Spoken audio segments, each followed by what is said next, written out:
이 총리께서 그만두시니까 이제 저쪽에다 거의 총리한테 말씀을 드려야 될 것 같아요. 네. 거의 총리께서 그러면 미리 숙제로 네네. 예습 숙제로. 근데 사망 유형별로 예를 들면 자살, 산재, 산재도 예를 들면 뭐 추락 사고 분류할 수 있을 거예요. 그 다음에 왜 발생하는지도 분석하고 그걸 각 부처청에서 각별히 관리를 좀 해주세요. 검찰청 나오셨죠 지금? 혹시 살인 사건이나 이런 것들은 좀 어떻습니까? 범죄로 인한 고의 범죄로 인한 사망.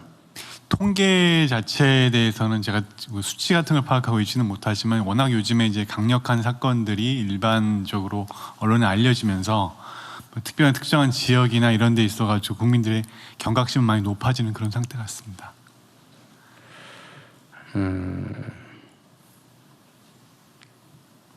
사실은 이제 예를 들면 고독사나 이런 것도 그 방치된 그 사망 있잖아요. 예를 들면 뭐 며칠 있다가 발견이 됐다 뭐 그런 거 복지부 장관님.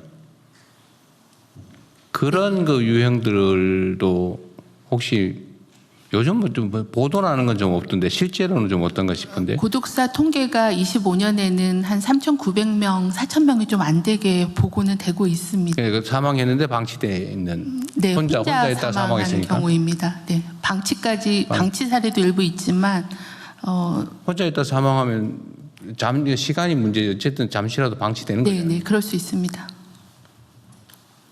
그런 사례들도 어쨌든 뭐 그거는 이게 편수를 못 늘리는 건 아닌데. 네. 하여튼 그런 것도 한번 검토를 해보고 어쨌든 사망자를 좀 줄이기 위한 자살은 잘 관리해서 어쨌든 많이 줄이긴 했는데요. 산재도 좀 줄긴 했죠. 오늘이 6월 30일 올해 반기 마지막 날인데 뭐 특별한 대형 사고가 없다면 퍼센테이지로 두 자릿수 이상의 감소폭은 계속 유지되고 있습니다. 어쨌든 뭐 노동부 장관께서 애를 많이 쓰셔가지고 뭐 줄은 건 사실인데 줄었는 중에서도 왜 덜 줄었냐냐 이 말이거든요. 대통령 말씀처럼 잘못됐다는 뜻은 아닙니다. 잘하셨어요. 더 열심히 하겠습니다. 대통령님 뭐 짧지만 2주 동안 이제 네. 관련 부처 이야기들을 들으면서 든 생각은 이제 자살 관련돼서 저희가 굉장히 오랫동안 잘 대책을 만들고 또 여러 부처들이 협업을 해서 이 원인을 분석하는 걸 좀 굉장히 전 잘했다고 생각합니다. 물론 청소년이나 청년 부분들은 더 봐야 되는데요. 지금 말씀 주신 것처럼 각 유형들의 좀 데이터를 보고 사람의 목숨 관련해서 데이터를 말씀드리는 게 좀 죄송하긴 하지만 또 한편으로 본다면 이 유형과 그리고 어느 시기에 왜 많은지 그리고 어느 지역에서 많이 나는지를 좀 다 보고 있습니다. 이 자살 같은 경우는. 그래서 이런 부분들의 유형을 다 모으고 각 부처들의 데이터를 모아서 저는 이거야말로 정말 데이터랑 AI 넣고 유형 분석해서 제대로 저희가 좀 들어가야 될 그런 부분이라고 생각합니다. 그래서 기술이 사람을 목숨을 살리는데 도움이 되는 굉장히 중요한 프로젝트라는 생각이 듭니다. 그러니까 이게 뭐 범죄든 뭐 어쨌든 과실이든 자살이든 아니면 우발적인 뭐 재난 사고든 이게 사실 우리가 대비하는 데 따라서 많이 줄일 수 있거든요. 그래도 사실 마음 안 쓰고 방치해 놓으면 확 늘어난다고요. 그 전에 총리께서 말씀하셨지만 자살 문제의 최고 책임자가 관심을 갖고 있느냐 여부에 따라서 확 줄어든다고 그때 뭐 그렇게 보고 있잖아요. 그러니까 실제로 우리가 관심 갖고 지켜보고 또 예를 들면 희망을 얘기하고 우리 사회가 좀 더 나아지겠다 싶으면 절망이 줄어들면 자살이 줄어드는 거잖아요.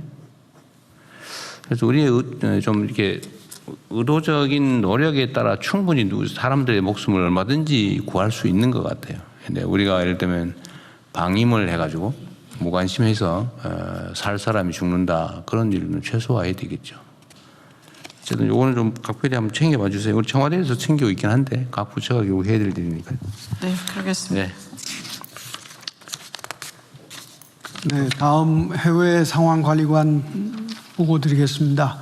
미국과 이란 간의 협상은 최근에 다시 무력 충돌이 벌어짐에 따라서 당초 예정되어 있던 핵 문제 관련 후속 실무 협상이 지연되고 있습니다. 다만 양측이 오늘 카타르에서 그 회담을 개최한다고 하니까 지켜봐야 되겠습니다.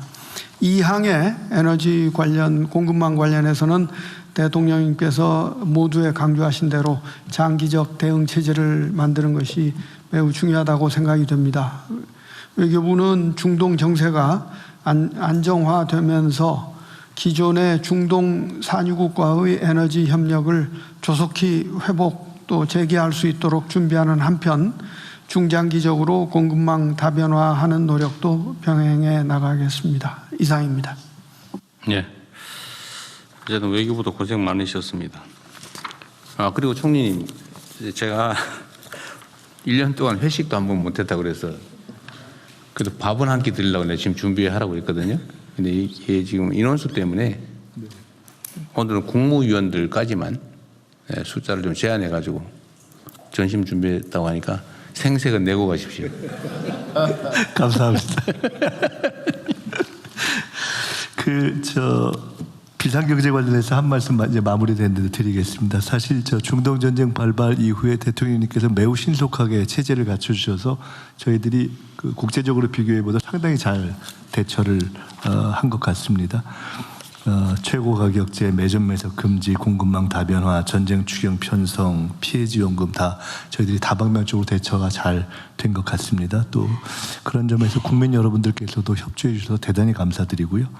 근데 이제 앞으로 남아 있는 과제들이 물가 안정이라든가 공급망 개선 등등 있긴 합니다만은 어제 발표된 과제를 중심으로 해서 대통령님이 또 미래지향적인 또 큰 과제들을 집중력을 갖고 좀 집중해 가셔야 되기 때문에 중동 전쟁의 국면이 한 단계 변하는 상황이어서 이후로는 이제 오늘 이후로는 이제 회의를 대통령님 주재하시는 회의보다는 비상경제는 총리와 내각 중심으로 하는 회의로 전환시키고 이렇게 가는 것이 좋을 것 같습니다.